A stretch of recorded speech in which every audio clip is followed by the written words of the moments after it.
Assalamualaikum warahmatullahi wabarakatuh. Bagaimana kabar kalian semua? Semoga dalam keadaan sehat walafiat.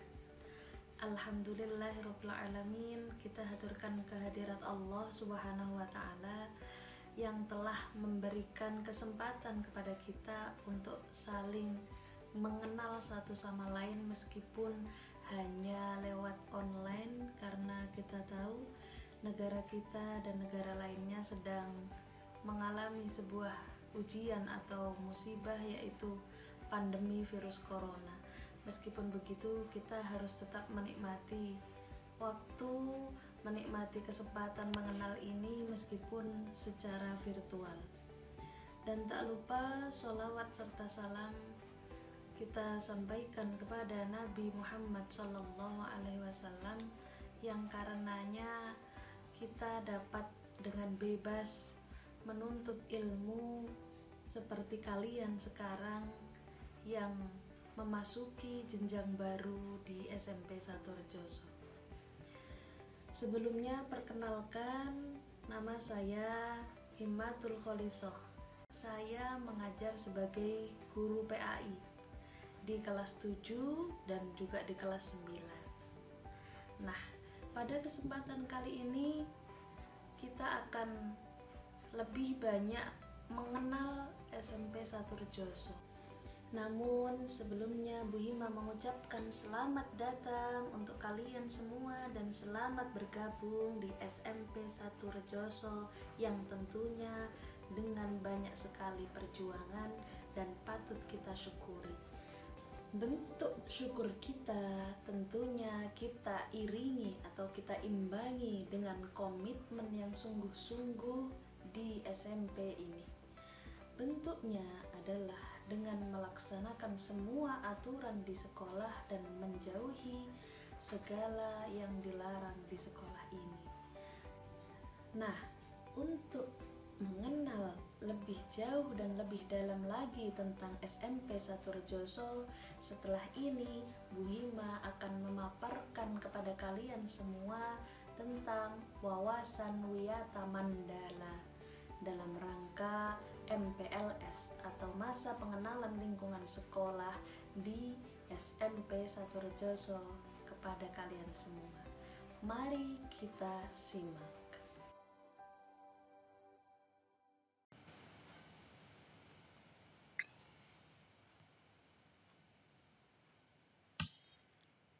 Jadi wawasan Wiyata Mandala terdiri dari 3 suku kata, yaitu wawasan, wiyata, dan mandala. Sedangkan arti dari kata masing-masing tersebut, wawasan berarti suatu pandangan atau sikap yang mendalam terhadap suatu hakikat.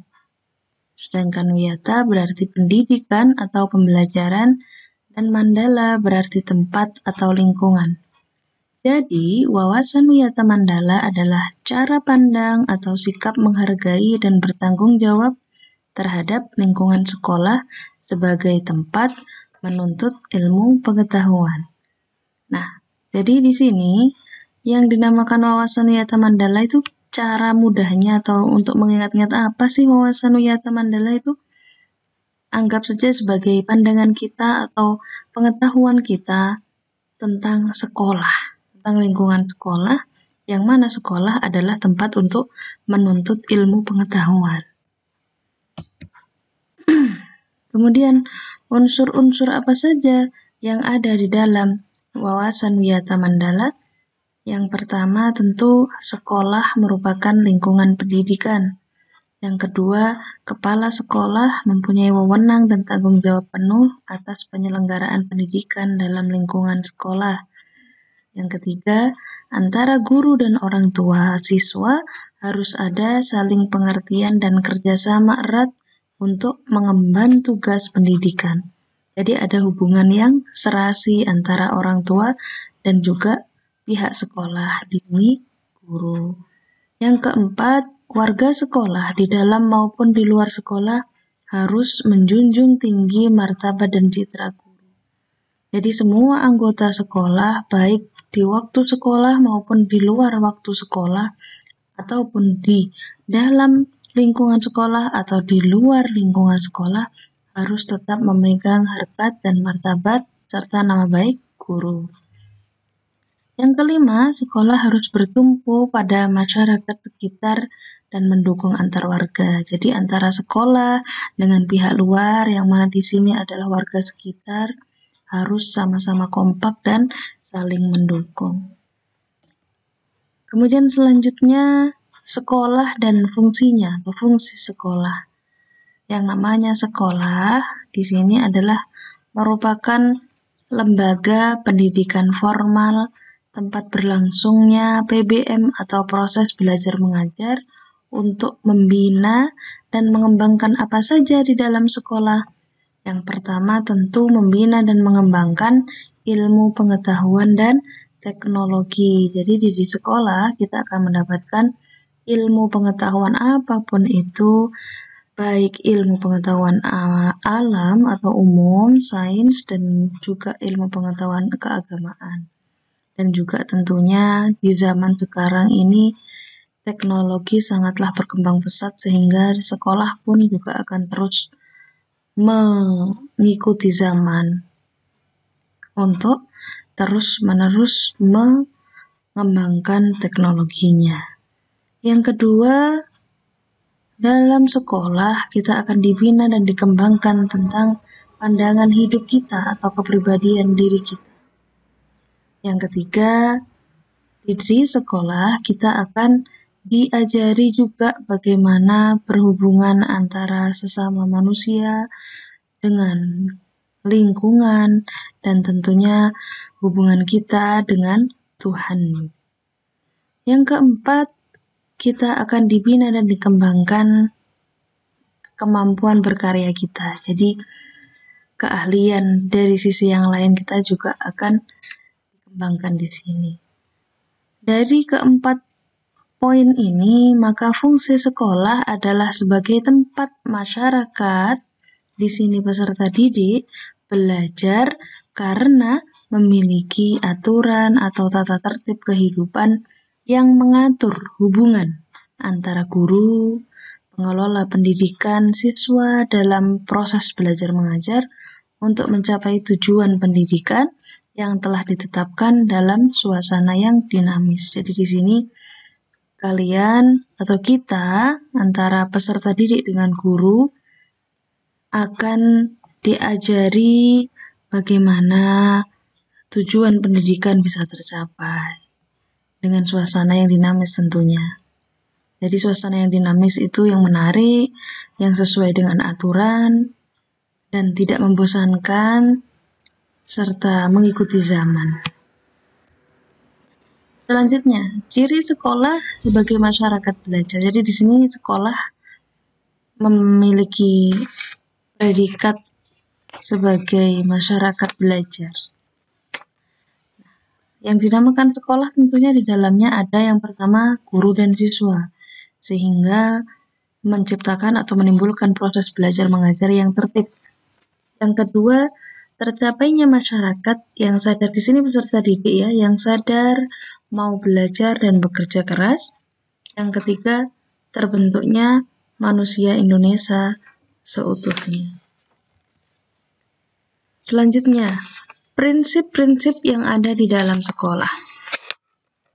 Jadi sekolah sebagai wiyata mandala selain harus bertumpu pada masyarakat sekitar, juga harus mencegah masuknya faham-faham atau sikap dan perbuatan yang tercela atau yang secara sadar ataupun tidak dapat menimbulkan pertentangan antara sesama karena perbedaan suku mungkin yang sering terjadi pada murid-murid itu biasanya perbedaan warna kulit atau mungkin perbedaan agama, perbedaan keturunan, dan bahkan tingkat sosial ekonomi, dan mungkin ada yang perbedaan politik. Nah, sekolah tidak boleh hidup menyendiri, melepaskan diri dari tantangan sosial budaya tersebut. Tapi sekolah harus menjadi suri tauladan bagi kehidupan masyarakat di sekitarnya. Nah, untuk itu, maka sekolah harus memiliki prinsip-prinsip. Yang pertama, sekolah adalah lembaga yang memberikan bekal kehidupan. Jadi di sini sekolah bukan hanya lembaga yang mencetak anak pintar atau mencetak anak yang memiliki keahlian tertentu. Tapi lebih dari itu, sekolah harus menjadi rumah kedua yang memberikan pelayanan dan pengalaman hidup. Jadi biar berkesan nanti hidupnya di sekolah itu seperti apa. Tentang pembelajaran bagaimana berorganisasi, bermasyarakat atau bersosialisasi, dan juga pendidikan lingkungan hidup atau bahkan pengalaman hidup yang sesungguhnya. Yang kedua, prinsip di sekolah adalah institusi tempat peserta didik untuk belajar yang tentunya di bawah bimbingan para pendidik atau guru di bidang masing-masing. Karena di sekolah guru atau pendidik merupakan orang tua kedua bagi mereka. Yang mana orang tua pertama jelas di rumah atau orang tua masing-masing, dan yang kedua adalah kita sebagai guru. Yang ketiga, prinsip sekolah adalah lembaga dengan pelayanan yang adil untuk stakeholder, untuk pembeli atau klien ya. Jadi hal tersebut berupa pemerataan kesempatan, mendapatkan transfer of knowledge. Jadi di sini ada transfer pengetahuan, transfer ilmu, transfer pengalaman, transfer of experience, dengan tanpa membedakan dari sisi ekonomi ataupun agama, rasnya. Nah, itu harus dihilangkan. Kemudian prinsip yang keempat adalah lembaga pengembangan bakat dan minat siswa. Nah, hal ini tentunya harus kita gali bagaimana kita bisa memahami atau bisa menemukan bakat dan minat dari masing-masing siswa, sehingga sekolah bisa menjadi media untuk mengembangkan bakat dan minat siswa kita. Kemudian yang kelima, sekolah merupakan lembaga pembinaan potensi di luar intelijensi. Ya, ini berhubungan dengan poin keempat. Jadi ada tugas lain di sekolah, yaitu selain membina bakat minat juga menggali potensi di luar intelijensinya. Yang keenam, mengembangkan segala kemampuan siswa. Jadi kita harus mengetahui kemampuan siswa masing-masing seperti apa dan tugas kita mengembangkan di jalan yang benar. Yang ketujuh, prinsipnya adalah wahana pengembangan sikap dan watak. Jadi kita sekolah merupakan diibaratkan sebagai sebuah wahana, karena kita sering mengenalnya wahana bermain. Nah, di sini di sekolah anggaplah begitu, sebagai wahana antara sikap anak yang satu dengan anak yang lain pasti memiliki karakteristik masing-masing, memiliki watak masing-masing. Nah, tugas kita di sekolah bisa melalui wali kelas atau guru-guru tertentu memahami sikap dan watak dari masing-masing siswa. Prinsip sekolah yang kedelapan adalah wahana pendewasaan diri. Nah, di sini kita bisa melalui studi kasus atau mengajak siswa dihadapkan pada suatu masalah agar mengajak mereka untuk bisa berpikir dan bersikap dewasa. Yang kesembilan adalah bagian dari masyarakat belajar atau learning society tadi. Jadi sekolah tidak hanya tempat pembelajaran bagi peserta didik, namun juga sebagai pusat pembelajaran bagi masyarakat di lingkungan sekitar sekolah. Kemudian poin selanjutnya ialah penggunaan sekolah. Maksudnya di sini sekolah harus difungsikan sebagaimana mestinya. Jadi sekolah adalah suatu lembaga pendidikan yang diperuntukkan sebagai tempat proses kegiatan belajar mengajar. Jadi di sini tidak diperbolehkan apa saja di dalam sekolah. Nah, ini yang perlu kita pahami. Yang pertama, sekolah merupakan tempat yang dilarang adanya ajang berniaga atau berjualan barang non-pendidikan. Jadi segala yang tidak berhubungan dengan pendidikan, ataupun mungkin berhubungan misalkan buku atau bolpen tapi tidak ada izin resmi, maka jangan dilakukan di sekolah. Yang kedua, di dalam sekolah tidak ada atau tidak diperbolehkan menjadi lingkungan untuk merokok. Karena jelas seorang peserta didik belum waktunya untuk melakukan hal ini. Yang ketiga, penyebaran aliran sesat. Mengingat di sekolah banyak sekali murid, banyak sekali guru dari latar belakang masing-masing. Kadang menjadi tempat untuk menyebarkan beberapa paham yang tidak dibenarkan dalam Indonesia atau dalam undang-undang kita. Yang keempat, propaganda politik. Nah, di sini seharusnya sekolah menjadi ajang provokasi, menjadi tempat untuk mengembangkan politik. Bisa jadi seorang guru terlalu fanatik pada parpol tertentu, kemudian pada waktu mengajar memberikan pemahaman-pemahaman kepada murid. Nah, ini tidak boleh. Yang kelima adalah syuting tanpa izin. Nah, di zaman sekarang ini kan YouTube ataupun TikTok mungkin, ataupun media video, media yang lainnya itu sangatlah diminati. Nah, di sekolah ketika syuting-syuting yang berhubungan dengan hal-hal tersebut itu tidak menguntungkan atau tidak ada hubungannya dengan pendidikan, maka janganlah dilakukan di sekolah. Karena yang sering kita tahu biasanya anak-anak ketika diizinkan untuk membawa HP, yang dilakukan bukan untuk belajar, tapi malah untuk TikTokan. Ya kan? Kemudian yang keenam adalah kegiatan yang merugikan. Jadi di sini ada kegiatan-kegiatan yang merugikan, misalkan merusak sekolah ataupun memecah belah teman. Itu yang sering terjadi, saling berselisih paham, sehingga keadaan sekolah atau kondisi sekolah menjadi tidak kondusif. Poin selanjutnya, bagaimana menata Wiyata Mandala dalam upaya ketahanan sekolah? Jadi yang pertama, ketahanan sekolah ini lebih menitik beratkan pada upaya-upaya yang bersifat preventif. Nah, Bu, yang bersifat preventif ini bagaimana nanti kita jelaskan di belakang. Langkah-langkah untuk menata Wiyata Mandala dalam mempertahankan sekolah bagaimana? Yang pertama, bisa dilakukan dengan meningkatkan koordinasi dan konsolidasi sesama warga sekolah untuk dapat mencegah sedini mungkin adanya kegiatan dan tindakan yang dapat mengganggu proses belajar mengajar. Jadi sering dilakukan koordinasi sehingga apa-apa yang bisa mengganggu proses belajar mengajar bisa segera diatasi.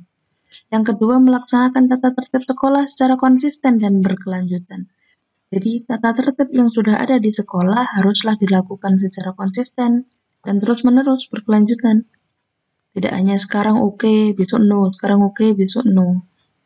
Yang ketiga, melakukan koordinasi dengan komite sekolah. Nah, ini biasanya sudah dibentuk dan pihak keamanan setempat untuk terselenggaranya ketahanan sekolah. Nah, ini harus ada hubungan yang baik antara sekolah dengan pihak-pihak terkait. Yang keempat, mengadakan penyuluhan bagi orang tua dan siswa yang bermasalah. Jadi kita di sekolah harus bisa menyediakan fasilitas penyuluhan bagi beberapa siswa yang mungkin bermasalah dan juga tentunya orang tuanya. Karena sekolah pastinya tetap harus saling mendukung, saling bekerja sama dengan orang tua masing-masing siswa untuk mencapai tujuan pendidikan tadi. Salah satunya mencetak siswa yang baik, mencetak siswa yang handal dan memiliki jiwa yang kuat. Yang kelima, mengadakan penyuluhan dan pembinaan kesadaran hukum bagi siswa. Nah, ini penting karena bab hukum atau bidang hukum ini harus diberikan pengetahuan kepada siswa agar mereka tidak sampai terjerumus sehingga terkena hukum-hukum yang seharusnya tidak dialami oleh mereka. Ini misalkan yang sering kali terjadi adalah perkelahian antar siswa. Nah, ini kan ada aturan hukumnya tersendiri, atau mungkin mencuri, atau bahkan melakukan hal-hal yang lebih dari itu di sekolah, misalkan berjudi dan lain sebagainya, ataupun minum-minuman keras. Poin yang keenam adalah pembinaan dan pengembangan keimanan, ketakwaan, etika bermoral Pancasila, kepribadian, sopan santun, dan berdisiplin. Nah, ini juga sangat diperlukan bagi siswa untuk menjadikan mereka pribadi yang baik. Poin yang ketujuh adalah pengembangan logika para siswa, rajin belajar, gairah menulis, gemar membaca informasi, dan atau penemuan para ahli. Ini bisa dilakukan lewat perpustakaan ataupun tugas-tugas dari masing-masing guru untuk mengembangkan logika murid.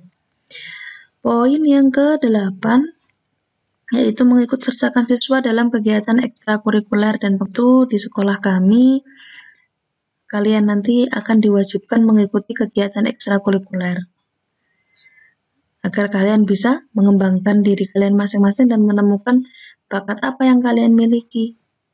Poin yang ke-9 adalah mengadakan karya wisata dalam rangka pengembangan iptek. Nah, ini biasanya out class atau kita melakukan rekreasi, biasanya anak-anak menyebutnya ya. Namun lebih kerennya kita ambil istilah studi banding atau karya wisata. Jadi nanti kita di sana tidak hanya dolan atau tidak hanya bersenang-senang, tapi kita harus bisa menemukan pengetahuan baru. Nah, ini menarik. Selanjutnya, karena sekolah bapaknya atau pentolannya adalah kepala sekolah, maka tugas dan wewenang serta tanggung jawab kepala sekolah apa saja? Ada 5 poin besar di sini. Yang pertama, melaksanakan program yang telah disusun komite sekolah. Seperti yang saya jelaskan di atas tadi, antara sekolah dengan pihak-pihak terkait, yaitu komite sekolah ini harus terus-menerus bekerja sama sehingga ada program-program yang telah disusun dan disepakati. Tugas kepala sekolah adalah melaksanakan program tersebut. Yang kedua, menyelenggarakan musyawarah sekolah dengan pendidik. Nah, ini biasanya rapat dinas. Kemudian OSIS, kemudian komite sekolah, tokoh masyarakat yang ditunjuk biasanya, dan pihak keamanan. Yang ketiga, menertibkan lingkungan sekolah, baik perangkat keras maupun perangkat lunak. Nah, maksudnya bagaimana menertibkan lingkungan sekolah, perangkat keras, perangkat lunak seperti komputer saja ya. Jadi di sini seorang kepala sekolah haruslah bisa menertibkan perangkat keras dan perangkat lunak itu software dan hardware-nya ya. Bagaimana maksudnya? Jadi seorang kepala sekolah ini bisa menyentuh hati dan juga sikapnya. Nah, itu biasanya yang disebut dengan perangkat keras dan perangkat lunak. Ini menarik sekali bahasanya. Jadi perangkat keras itu biasanya berhubungan dengan sarana dan prasarana sekolah. Kalau perangkat lunak hubungannya dengan peraturan-peraturan sekolah, tata tertib, tata upacara, dan lain-lain. Kemudian poin yang keempat, mengadakan pertemuan rutin dan insidentil yang bersifat intern sekolah. Jadi pertemuan dengan orang-orang di dalam lingkungan sekolah itu harus dilakukan secara rutin. Dan insidentil itu ketika ada insiden-insiden yang butuh dilakukan koordinasi langsung dilakukan. Yang kelima, menyelenggarakan kegiatan penunjang ketahanan sekolah. Nah, di sini seperti pramuka, PMR, paskibraka, ini kan menunjang kegiatan untuk mempertahankan atau memiliki ketahanan sekolah. Poin selanjutnya adalah mekanisme pelaksanaan Wiyata Mandala. Jadi pelaksanaan Wiyata Mandala ini tujuannya apa? Untuk menghilangkan dampak negatif permasalahan secara terpadu, bertahap, dan berlanjut. Nah, tahapannya untuk melaksanakan Wiyata Mandala tadi ada 2. Yang pertama dilaksanakan dengan preventif, yang kedua secara represif. Tahap preventif yang seperti di depan tadi, tahap preventif di sini adalah meniadakan peluang-peluang yang dapat menimbulkan terjadinya kasus-kasus di sekolah. Nah, biasanya tahapannya nanti bisa dengan mengisi jam-jam kosong, karena kalau jam kosong biasanya terjadi kasus-kasus baru, anak-anak rame dan bahkan berantem. Nah, ini kita bisa dengan mengisi jam-jam kosong pada pelajaran-pelajaran tertentu. Bisa juga dengan menciptakan kebersihan dan ketertiban agar siswa merasa nyaman. Ini juga termasuk usaha preventif dalam melaksanakan wiyata mandala dan menghilangkan permasalahan-permasalahan negatif yang mungkin muncul. Kemudian meningkatkan keamanan dan ketertiban sekolah, membentuk jaring-jaring pengawasan atau kontrol di sekolah, ini tahapan preventif. Kemudian untuk tahapan represif. Kalau tahapan represif di sini jadi menindak siswa langsung, yang melanggar tadi langsung ditindak. Ada siswa yang melanggar, maka tahapannya kita bisa mendamaikan pihak-pihak yang terkait. Jika ada yang berantem, berarti kita bisa mendamaikan pihak-pihak yang berantem tadi. Kemudian menetralisir, jika mungkin ada isu-isu yang berkembang, kita bisa menetralisir. Dan bisa dengan mengikut sertakan ahli yang mengadakan bimbingan dan penyuluhan tadi, dan jangan lupa memberikan sanksi bagi yang melanggar. Nah, mungkin cukup sekian yang bisa Bu Hima sampaikan, dan Bu Hima berharap kalian bisa memahami materi tentang wawasan wiyata mandala di SMP 1 Rejoso ini. Dan untuk tindak lanjutnya nanti, jangan lupa untuk membaca ulang dan mengerjakan atau melatih diri kalian dengan beberapa tugas-tugas yang anggap saja itu sebagai latihan perkenalan. Yang penting kalian bangga sekolah di SMP 1 Rejoso, menaati segala peraturannya, dan melaksanakan, mengerjakan tugas-tugas yang sudah diberikan dengan tenang hati tentunya. Karena kita tidak lagi di SD, kita sudah naik ke satu jenjang yang lebih tinggi lagi di SMP. Jadi tetap semangat meskipun di masa pandemi. Wassalamualaikum warahmatullahi wabarakatuh.